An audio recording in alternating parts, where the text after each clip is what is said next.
Hi guys, আসসালামু আলাইকুম। চড়ুই পাখি পেয়েছি, তোমাদের সবাইকে স্বাগতম। আশা করি আল্লাহর রহমতে তোমরা সকলে অনেক ভালো আছো। আমাদের ছাদের উপর ছোট্ট একটা মুরগি ফার্ম তৈরি করছে আমার বাবা। সেখানে ব্রয়লার মুরগি রাখবে। তো সব ভোর রাত্রে 3টা-4টার দিকে এই টাইমে মুরগি আসছে গাড়িতে। এখানে 1150 মুরগি আসছে। তো এইগুলো এখন ফার্মে উঠানো হবে। যারা মুরগি এনে দিয়েছে তারাই ফার্মে উঠিয়ে দিবে, আমাদের কোনো কষ্ট করতে হবে না। তো ওনারা ফার্মে মুরগি উঠিয়ে দিয়ে চলে গেছিল। তো পরের দিন আমি এসে ভিডিও করেছি। এগুলো 15-16 দিন পর ডিম পাড়া শুরু করবে। তারপর এই ডিম বাজারে বিক্রি করা হবে। আমাদের ফার্মটা বেশি বড় না, 6 ছোট্টর ভিতরে একটা ফার্ম। আমরা তো ছাদের উপরে করেছি, সেজন্য ফার্মটা একটু ছোটো।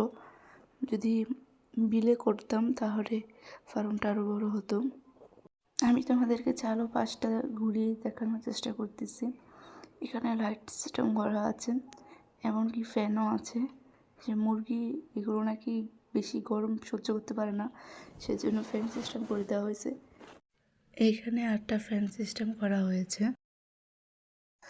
আধার ও ডিম পাড়ার জন্য আলাদা ব্যবস্থা করা হয়েছে। আবার পানির ফিল্টারও দিয়ে দিয়েছে, যে ছাদের থেকে ডাইরেক্ট পানি এসে ফিল্টারে জমা হতে পারে। এখান থেকে পাইপে দিয়ে মুরগির প্রতি খাঁচায় খাঁচায় পানি যাবে।